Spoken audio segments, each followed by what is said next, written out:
માટે જતા હોય છે, પરંતુ તમે ક્યારે એવી હોસ્પિટલ જોઈ છે જ્યાં બીમાર દર્દીઓને વધુ બીમાર પાડવામાં આવતા હોય? ન જોઈ હોય તો આજે અમે બતાવીશું, જે આપણા જ પાટણ જિલ્લામાં આવેલી છે. કેવી રીતે હોસ્પિટલમાં દર્દીઓના સ્વાસ્થ્ય સાથે ચેડા થાય છે, આ રિપોર્ટમાં જોઈએ.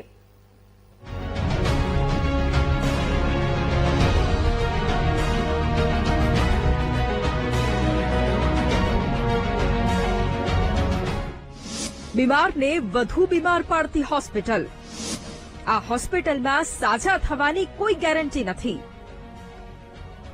અમે જે હોસ્પિટલની વાત કરી રહ્યા છીએ તે પાટણની ધારપુર હોસ્પિટલ છે. અહીં હોસ્પિટલના ડાયટ કેન્ટીનનું સંચાલન કરતી ટચસ્ટોન નામની એજન્સીએ ટીબી અને ગાયનેક વોર્ડના દર્દીઓને એક્સપાયરી ડેટવાળું અને ખાટું દૂધ પીવા માટે પધરાવી દીધું હતું. એજન્સીના સુપરવાઇઝરે દૂધનું ચેકિંગ પણ ન કર્યું. તેવામાં દર્દીઓએ દૂધ પીતા જ દૂધ બગડી ગયેલું હોવાનું જાણવા મળ્યું. આજે સવારે જે દૂધની થેલી આપવામાં આવી ત્યારે મેં એ દૂધની થેલી એક ઘૂંટ પીધી, પછી મને ખાટું લાગ્યું. પછી મેં પાછળ ડેટ ચેક કરી એટલે યુઝ બાય 11 તારીખ હતી, પછી ડેટ ગયેલી હતી અને આજે 12 થઈ છે. એટલે એના કારણે એમ કે આવી દૂધની થેલી અમે પીએ તો પછી અમારા બ્રેસ્ટનું ફીડિંગ મારા બાળક કરે અને કાલે હા કે ના કંઈક થાય તો જવાબદારી કોની? દૂધની એક્સપાયરી ડેટ 11 ઓક્ટોબર. 12 ઓક્ટોબરે સવારે દર્દીઓને અપાયું દૂધ.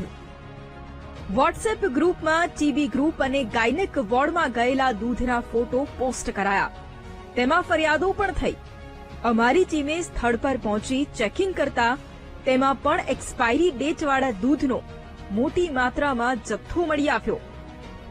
દર્દીઓના સગાની ફરિયાદ પર તો ગંભીરતા ન લેવાઈ, પરંતુ જ્યારે એક્સપાયરી દૂધ અંગેના મેસેજ ધારપુર ઇન્ચાર્જના વોટ્સએપમાં વહેતા થતા જ અધિકારીઓ દોડતા થયા અને તપાસનો ધમધમાટ શરૂ થયો. ખૂબ જ ગંભીર બાબત છે, કારણ કે દર્દીઓ આપણા વોર્ડમાં દાખલ હોય છે જે ઓલરેડી કોઈ બીમારી સાથે દાખલ થતા હોય છે, અને એમાં જો કદાચ આવી શરત ચૂક થાય તો એનાથી ગંભીર એટલે દર્દીને મુશ્કેલી થઈ શકે છે.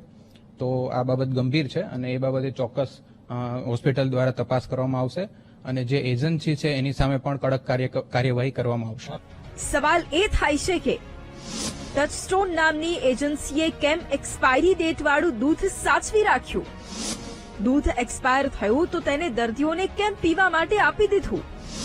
શું ધારપુર હોસ્પિટલમાં દર્દીઓના સ્વાસ્થ્ય સાથે આવી રીતે ચેડા થાય છે?